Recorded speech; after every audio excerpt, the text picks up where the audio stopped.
شهر رمضان الذي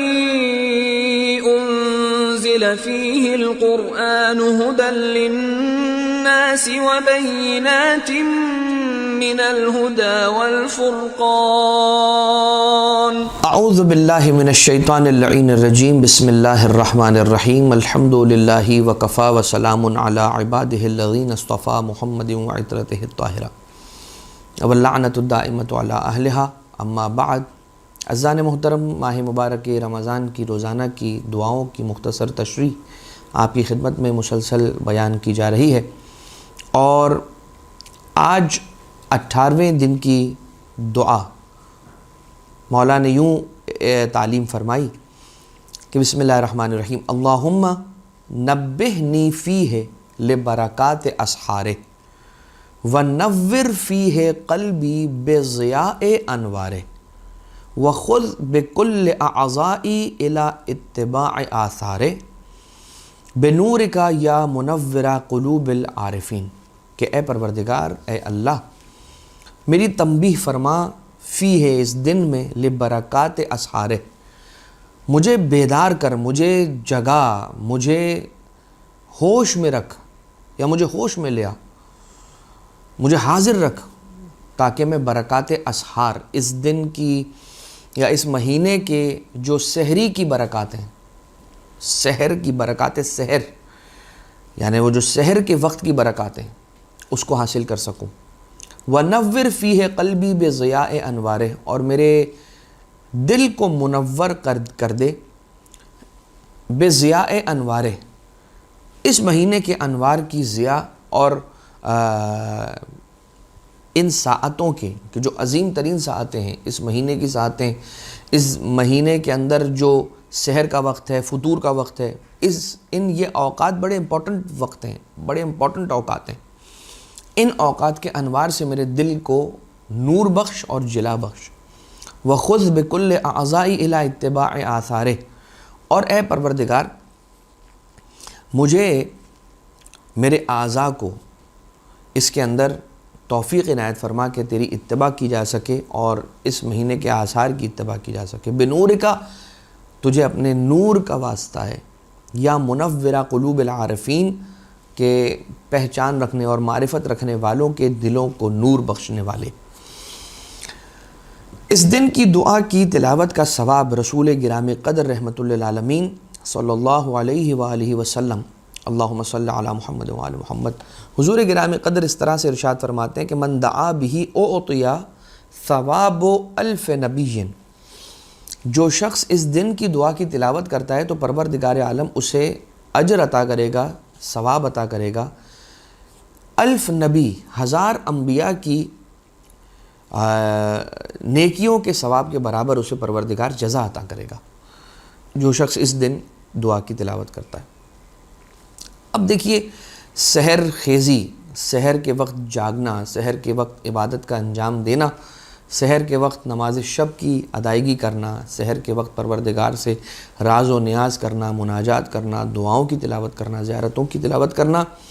یہ بات یاد رکھیے، پورے دن میں یہ وقت سحر کا وقت ہے کہ جو سب سے زیادہ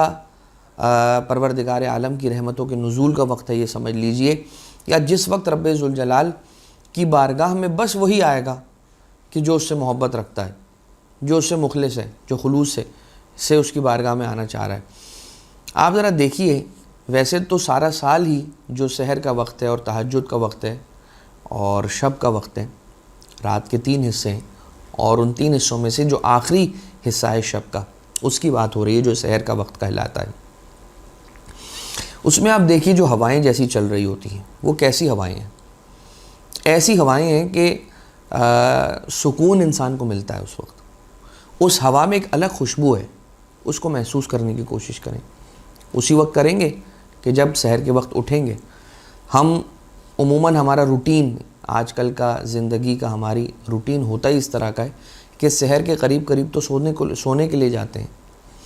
تو جب اس طرح سے ہوگا کہ سحر کے قریب ہی سونے کے لیے بستر کا رخ کریں گے، تو پھر کہاں نماز شب اور کہاں نماز فجر، پھر صبح سیدھا جو ہے وہ آفس جانے سے پہلے یا کام پر نکلنے سے پہلے آنکھ کھلے گی۔ اور پھر انسان اس وقت رش کرتا ہے اور بھاگتا ہے. تو انسان کو اس بات کا خیال کرنا چاہیے. اور آج کل تو ویسے بھی میڈیکلی یہ پروون بات ہے کہ انسان اگر رات کے 10 بجے سو جائے اور 4 بجے اٹھ جائے تو یہ بہترین وقت ہے انسان کی باڈی کی ریکوری کا، اور بہترین وقت ہے انسان کی سلیپ کا، کہ جس میں انسان ڈیپ سلیپ میں جاتا ہے، اور ڈیپ سلیپ میں ہی انسان کی باڈی ریکور کرتی ہے، اور اس کی جو ٹوٹ پھوٹ سارے دن میں ہوئی ہوتی ہے وہ ریپیئر ہوتی ہے اور وہ ٹھیک ہوتی ہے.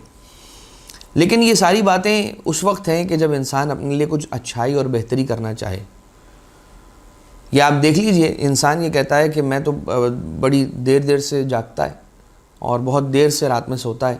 اور اس کے بعد کہتا ہے کہ روزی نہیں ہے، رزق نہیں ہے، کام نہیں ہے، وغیرہ وغیرہ. تو جس وقت رزق بٹ رہا ہوتا ہے انسان اس وقت جاگ ہی نہیں رہا ہوتا. اور جو اسلام کا اور شریعت کا بتایا ہوا طریقہ ہے اس پر انسان چلتا ہی نہیں ہے. اگر اس پر چلے تو وہ راستہ شریعت کا بتلایا ہوا بالکل ویسا ہی راستہ ہے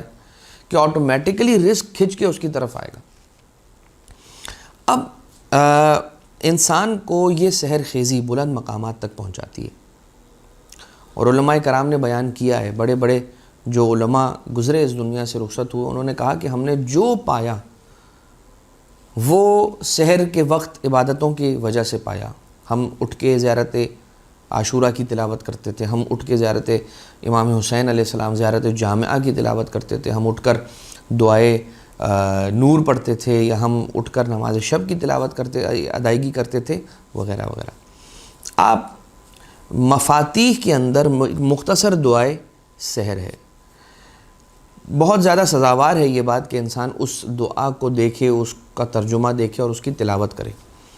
دعا کی تلاوت کرے عربی کی.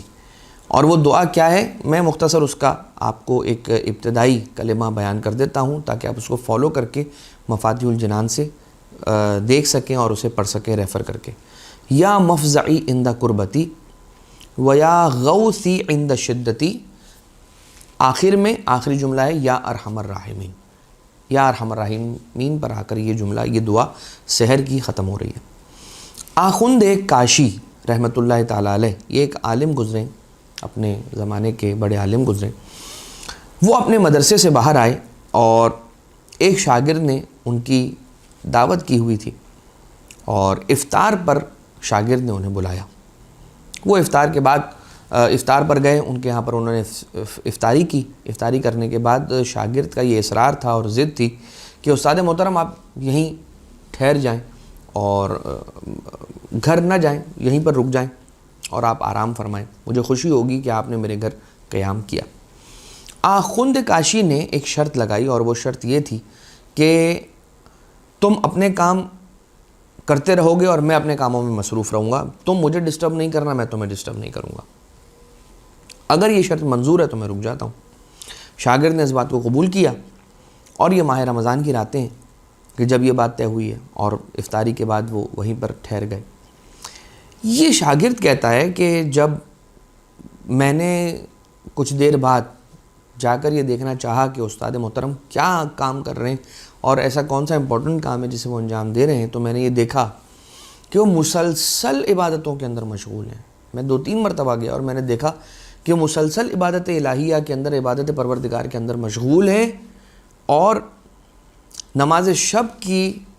وطر میں، یعنی نماز وطر میں، نماز شب کی نماز وطر کے اندر قنوت کے اندر ہاتھوں کو اٹھایا ہوا ہے، اور پوری دعائے ابو حمزہ شمالی رو کے پڑھ رہے ہیں، گریہ کر کر کے پڑھ رہے ہیں، اور بازوبانی اس دعا کی تلاوت کر رہے ہیں. یہ بات آپ جا کر جب تاریخ نجف کے اندر اور تاریخ حوضہ نجف کے اندر دیکھیں گے تو آپ کو مل جائے گی کہ ایک زمانہ تھا کہ جب سرکار امیر المومنین علیہ الصلوۃ والسلام کے حرم میں ایوان طلا، یعنی شیخ مقدس اردبیلی کے قبر کے آس پاس کا علاقہ، جہاں علماء کرام اور اللہ کے صالح بندے، مولا کے موالی اور مولا سے مودت کر رکھنے والے، مولا کے صحن کے اندر نماز شب کے وقت آ کے وطر کے اندر، قنوت کے اندر دعا ابو حمزہ شمالی کو پڑھا کرتے تھے، اور لمبے لمبے قنوت کے اندر اس پوری دعا کو تلاوت کیا کرتے تھے. اتنی بڑی دعا ہے، تقریباً 1 پورا گھنٹہ چاہیے اس دعا کی تلاوت کے لیے، تو اس کی تلاوت کیا کرتے تھے. اب آ جائیے ایک حدیث قدسی ہے کہ جس کے اندر حضرت موسیٰ علیہ السلام سے خطاب کرتے ہوئے پروردگار عالم نے یہ ارشاد فرمایا کہ وہ لوگ جھوٹ بولتے ہیں جو مجھ سے اپنی محبت کا اظہار کرتے ہیں مجھ سے، لیکن راتوں کو میری ملاقات کے لیے نہیں آتے ہیں، اور جیسے ایک میت سوئی ہوئی ہوتی ہے اور میت پڑی ہوئی ہوتی ہے اس طرح سے مردار کی طرح سے سوئے رہتے ہیں، ہلتے بھی نہیں ہیں اور میری ملاقات کے لیے نہیں آتے ہیں۔ تو مجھ سے محبت کا دعویٰ کرتے ہیں مگر جس وقت میں نے بلایا ہے ملاقات کے لیے اس وقت مجھ سے ملاقات کے لیے نہیں آتے ہیں۔ کیا تم نے دیکھا ہے اے موسیٰ کلیم اللہ علیہ السلام کہ کوئی ایک دوست دوسرے دوست کی ملاقات کا مشتاق ہو اور جب وہ دوست اسے ملاقات کے لیے بلائے تو وہ اس کی ملاقات کے لیے نہ جائے؟ اب حضرت لقمان حکیم جناب لقمان علیہ الرحمت و رضوان وہ اپنے بیٹے سے یہ ارشاد فرماتے ہیں کہ بیٹا دیکھو، خیال رکھنا، اور جو پروردگار عالم نے صبح کا وقت، فجر کا وقت، سحر کا وقت عبادتوں کے لیے مختص کیا ہے، اپنی بارگاہ میں بلایا ہے راز و نیاز و مناجات کے لیے، خیال کرنا کہ مرغا تم سے زیادہ آگے نہ نکل جائے، وہ تم سے ہوشیار نہ نکلے مرغا، کہیں ایسا نہ ہو کہ تم تو سوتے رہو اور مرغا بیدار ہو جائے اور اپنی بخشش کے لیے سوال کرتا رہے۔ وہ جو آواز مرغا نکالتا ہے صبح میں، دراصل وہ اس کی اذان ہے، دراصل وہ اس کی طلب ہے بارگاہ الہی میں کہ وہ بخشش فرما دے اور طلب خیر کی وہ دعا کرے، یہ اس کا انداز ہے۔ یہ جناب لقمان کا کیسا زبردست انداز ہے، اپنے بیٹے کو سمجھا رہے ہیں اور فرما رہے ہیں کہ یا بنیا خیال کرنا کہ مرغا تم سے زیادہ ہوشیار نہ نکلے، وہ حیوان ہے، اسے عقل نہیں ہے، اس کی فطرت میں ہے اور وہ یہ کام انجام دیتا ہے اور پروردگار عالم کی رحمتوں کو سوال کرتا ہے، پکارتا ہے اور مانگتا ہے۔ تم انسان ہو، پروردگار عالم نے تمہیں عقل دی ہے، تمہیں فہم و فراست دی ہے اور تم پر زیادہ کرم بھی کیا ہے اپنا، لہذا تم اس وقت پر کیوں بارگاہ الہی کے اندر حاضر نہیں ہوتے؟ اب آ جائیے کہ وَنَوِّرْ فِيهِ قَلْبِي بِضِيَاءِ أَنْوَارِ، پروردگار عالم میرے دل کو اس مہینے کے نور یا ان کے ایام و لیالی کے نور سے منور فرما۔ پیغمبر اکرم صلی اللہ علیہ وآلہ وسلم کی ایک حدیث ملتی ہے کہ جس کے اندر یہ ارشاد ہو رہا ہے کہ حضور فرماتے ہیں کہ ان العبد اذا تخلی بسیدہ فی جوف اللیل المظلم، دل کے نور کو کیسے انسان بڑھائے اور دل میں نور کیسے پیدا کرے؟ حضور گرامی قدر ارشاد فرماتے ہیں صلی اللہ علیہ وآلہ وسلم کہ ان العبد اذا تخلی بسیدہ، کہ جب کوئی بندہ خدا خلوت میں اپنے سید و سردار کی بارگاہ میں حاضر ہوتا ہے، فی جوف اللیل المظلم، ایک اندھیری رات کے اندر، وہ ناجاہ، اور اس کی مناجات کرتا ہے اس اندھیری رات میں، اثبت اللہ النور فی قلبہ، تو پروردگار عالم اس کے دل میں نور کو ثابت کر دیتا ہے، ٹیمپرری نور نہیں، پرماننٹ نور پروردگار عالم اس کے دل میں جاگزی کر دیتا ہے اور ڈال دیتا ہے اور رکھ دیتا ہے۔ کوئی اگر اپنے سید سے، اللہ سے، پروردگار عالم سے رات کی تاریکی میں آ کے مناجات کرے۔ مولا امیر المومنین علیہ السلام ارشاد فرماتے ہیں علیک بذکر اللہ فإنہ نور القلب، یاد رکھو اللہ کے ذکر کو کثرت کے ساتھ انجام دو، ذکر الہیہ کے اندر ہمیشہ ذکر الہی کے اندر اپنے آپ کو مشغول رکھو، اپنی زبان کو معطر رکھو، اس لیے کہ تمہارے دل کو نور عطا کرتا ہے۔ چھٹے امام علیہ السلام نے ارشاد فرمایا طلب تو نور القلب، میں نے دل کے نور کو جب تلاش کیا اور ڈھونڈا، فوجدتہ فی التفکر والبکا، تو مجھے غور و فکر اور رونے میں اور بکا میں، یاد الہی میں رونے میں، غم اہل بیت میں رونے میں میں نے پایا۔ وطلبت الجواز علی الصراط، اور جب میں نے تلاش کیا کہ صراط مستقیم سے گزرنے کا جو پاس ہے وہ کس چیز میں ہے، فوجدتہ فی الصدقۃ، تو صدقے کے اندر میں نے اسے پایا۔ وطلبت نور الوجہ، اور میں نے چہرے کے نور کو جب تلاش کیا، فوجدتہ فی صلاۃ اللیل، تو میں نے اسے نماز شب میں پایا۔ دل کے نور کو پایا تفکر میں، غور و فکر میں اور بکا میں، آسانی کے ساتھ صراط مستقیم سے گزر جانے، صراط سے آسانی سے گزر جانے کا جو راز تھا وہ پایا کس چیز میں، صدقے کے نکالنے میں، اور چہرے کے نور کو نماز شب میں پایا۔ چھٹے امام علیہ الصلوۃ والسلام ارشاد فرما رہے ہیں لہٰذا پروردگار عالم سے یہی دعا کرتے ہیں کہ بار الہ ہمیں ماہ رمضان المبارک کی سحر کے وقت پر توجہ دینے کی اور اس وقت میں اپنی عبادت و مناجات کرنے کی توفیق عنایت فرما، اور پروردگار ہمیں موبائل چھوڑ کے دعائے سحری کی تلاوت کی توفیق عنایت فرمائے کہ ہم سحری کے وقت تو کم سے کم چھوڑ دیں موبائل، ایٹ لیسٹ جب تک سورج نہ نکل جائے، اور پروردگار ہمارے دلوں کو اپنے نور سے منور فرمائے اور ہمارے اعضاء کو اپنی اطاعت اور اتباع کے لیے مصروف اور مشغول کر دے۔ وما علینا الا البلاغ المبین، وصلی اللہ علی محمد و آلہ الطیبین الطاہرین۔